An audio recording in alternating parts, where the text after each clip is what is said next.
Awalnya Rimuru merasa kesal, tapi ya mau gimana lagi pak. Saat masuk ke tenda perempuan, Rimuru pun memilih langsung tidur pak. Perlahan Rimuru menutup matanya untuk pura-pura tidur. Karena sebenarnya Rimuru nggak perlu tidur. Jadinya saat Rimuru pura-pura tidur, Rimuru mengaktifkan sihir tidur agar siswi perempuan yang ada di tendanya tertidur dengan lelapnya. Saat siswi di tenda Rimuru sudah tertidur, tiba-tiba dari depan tenda terdengar suara, Satoru Dono, apakah kau di sana? Saat mendengar suara bisik-bisik mesra itu, Rimuru pun keluar tenda. Dan di sana sudah ada seorang instruktur bernama William Ross. Dia berlutut di hadapan Rimuru, dan ternyata orang yang bernama William Ross ini adalah mata-mata Zoe, atau lebih tepatnya bawahannya Soka. Di situ Rimuru bertanya, apakah kau juga merasakan kejanggalan ini William? William pun menjawab, tentu saja Satoru Dono. Namun Zoe sama menyuruhku untuk tetap merahasiakannya.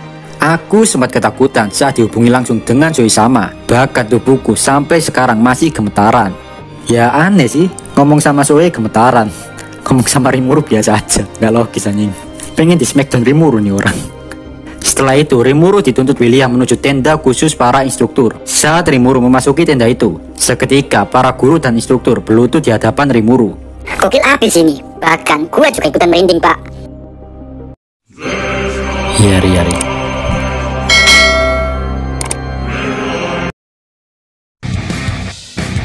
Di dalam tenda ada 6 orang yang mengetahui sekaligus berlutut di depan Rimuru. Semua orang yang ada di sini berada dalam pengawasan Departemen Informasi. Yang dengan kata lain, mereka adalah orang yang bisa dipercaya. Setelah itu, Rimuru pun memutuskan memulai diskusi dengan 6 orang ini tentang apa yang harus dilakukan selanjutnya. Setelah diskusi itu selesai, Rimuru berbaring tidur lagi. Keesokan harinya, Rimuru ngerasa seluruh tubuhnya sakit semua pak. Rimuru yang tidak pernah merasakan hal seperti ini. Rimuru pun tanya ke Ciel. Dengan santainya, Ciel menjawab jika itu hanyalah sakit otot biasa. Sontak saja Rimuru kaget, karena selama di Isekai, Rimuru tuh nggak pernah ngerasain rasanya encok pak. Rimuru tidak pernah merasakan rasa sakit, karena dia memiliki pain nullification. Di situ, Ciel berkata, saya hanya mematuhi perintahmu agar tidak dicurigai. Maka dari itu, saya membuatmu semirip mungkin dengan manusia. Jadi, haruskah saya mematikan rasa sakitnya Rimuru sama? Sejenak nih Rimuru berpikir, dan Rimuru memutuskan akan menanggung semua rasa sakit ini. Sebelum melakukan penjelajahan di pulau, Rimuru and the gang sarapan terlebih dahulu. Setelah itu, mereka berangkat memancing. Tapi di situ, Mondo sedikit khawatir dengan keadaan Rimuru. Namun, Rimuru menjawab jika dia baik-baik saja. Kini semua orang sangat bersemangat untuk pergi ke sungai. Tapi tiba-tiba Rimuru berkata, "Oi minasan, apakah kalian yakin masih ingin pergi ke sungai? Kupikir memancing kali ini akan sedikit sulit. Yang lebih penting dari itu, garam serta bumbu yang lain telah habis. Jadi bukankah lebih baik kita mencari bahan untuk bumbu-bumbu itu agar hasil ikan tangkapan kita nanti bisa dimakan dengan rasa yang sangat enak?" Seketika semua orang setuju dengan usulan Rimuru. Mereka pun melakukan penjelajahan berbeda dari hari kemarin. Mereka akan menuju lubang air untuk mencari tanaman atau sesuatu yang bisa dijadikan bumbu untuk memasak, atau juga bahan untuk sekedar mengawetkan makanan. Di lain cerita, Diablo dengan bahagianya berjalan-jalan di sebuah kota. Di samping Diablo ada Zoe. Penampilan mereka kini berbeda seperti biasanya. Mereka memakai pakaian sederhana, santai dan modis. Meskipun terlihat sederhana, pakaian mereka memiliki bahan yang berkualitas tinggi. Sontak saja semua penduduk kota hanya bisa tercengang melihat kegantengan Diablo dan Zoe. Bahkan banyak juga wajah orang-orang yang pucat karena nggak bisa membayangkan betapa mahal harga outfit Diablo dan Zoe. Para wanita hanya bisa berkata, Taehyung, aduh gantengnya Taehyung. Ya pokoknya Diablo dan Zoe ini bagaikan artis Korea yang membuat semua orang memuja-mujanya. Di Tempest nggak ada satu orang pun yang berani menatap Diablo secara langsung, kecuali beberapa orang saja. Ya kalian tahu sendirilah, Diablo itu terlalu mengerikan pak. Namun bukannya senang, Diablo merasa semua wanita-wanita ini tidak sopan kepadanya. Diablo berkata kepada Zoe, mereka semua melihat kita Zoe, mungkin aku harus mendisiplinkan mereka. Zoe pun menjawab, kau terlalu baperan Diablo.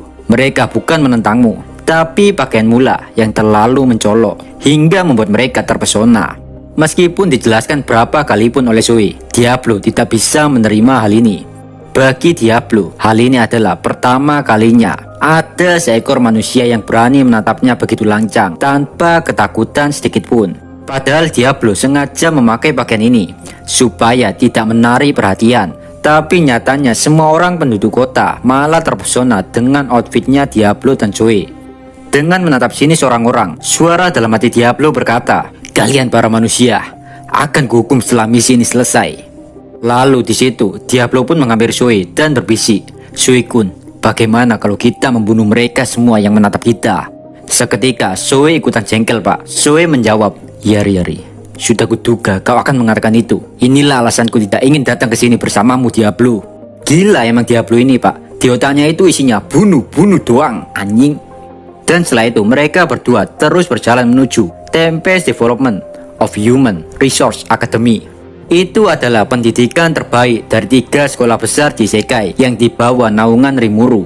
Saat mereka berdua sudah sampai gerbang, Zoe berbicara dengan seseorang yang tidak Diablo kenal.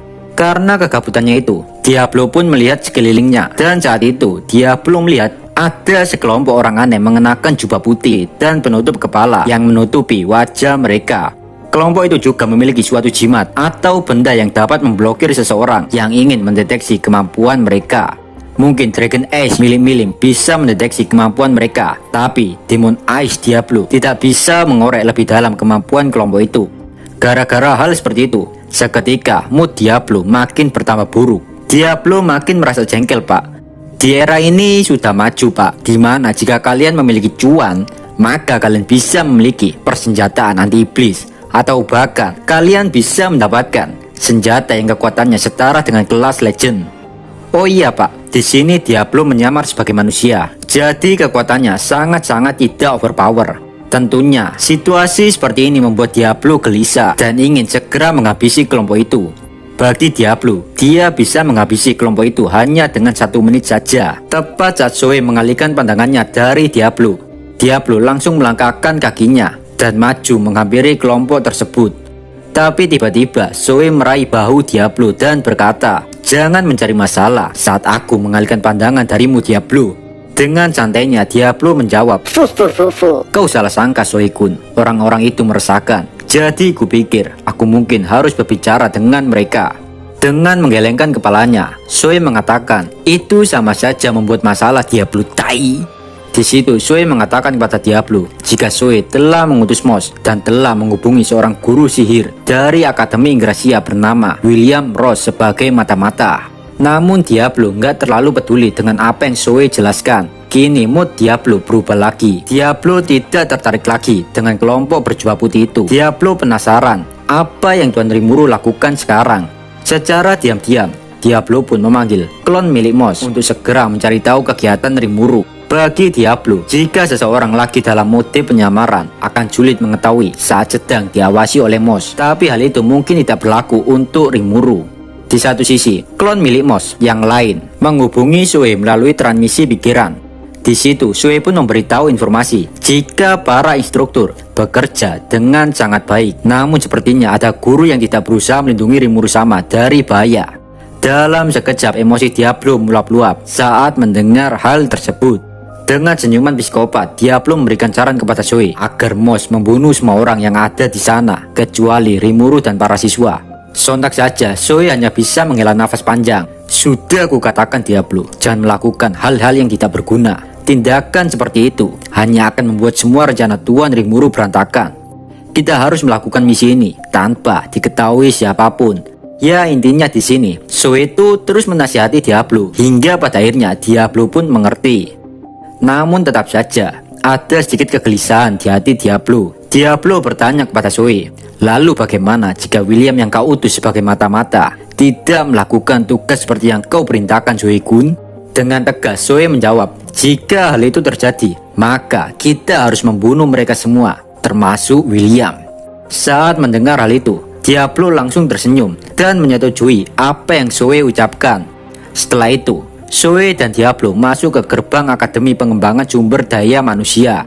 Di situ mereka disambut oleh seseorang dan dibawa masuk ke kantor.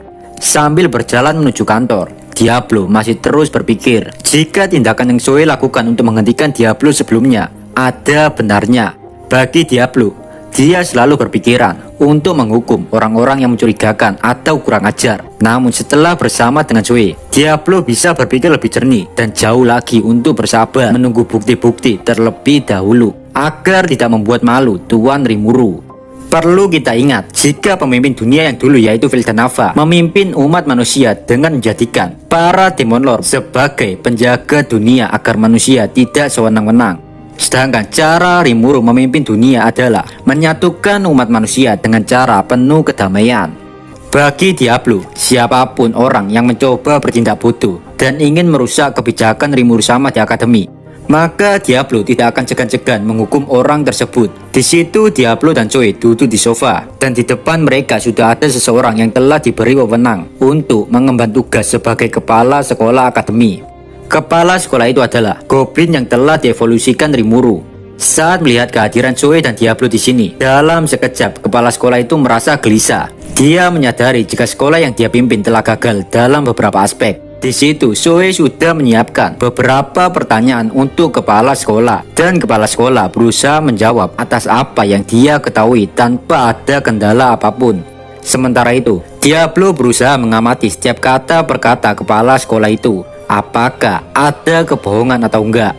Namun di pertanyaan terakhir, Zoe bertanya, kenapa beberapa guru melakukan diskriminasi terhadap para siswa? Saat mendengar hal itu, kepala sekolah bingung gak tahu harus jawab apa.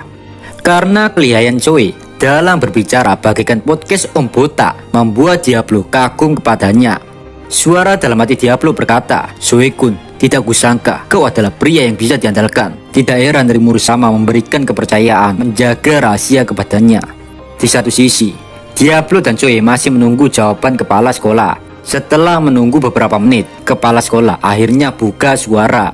Kepala sekolah menjelaskan sangat panjang, yang intinya di akademi ada sistem untuk pertukaran siswa dan guru, tapi ada segelintir para guru bangsawan dari Akademi Ingracia nggak segan-segan menindas para siswa yang bukan bangsawan.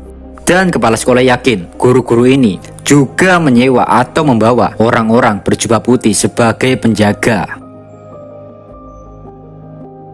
Jika kalian suka video ini, jangan lupa subscribe biar channel ini makin berkembang. Saya Dio dari channel Isi Kekindil. Amin. Bye bye.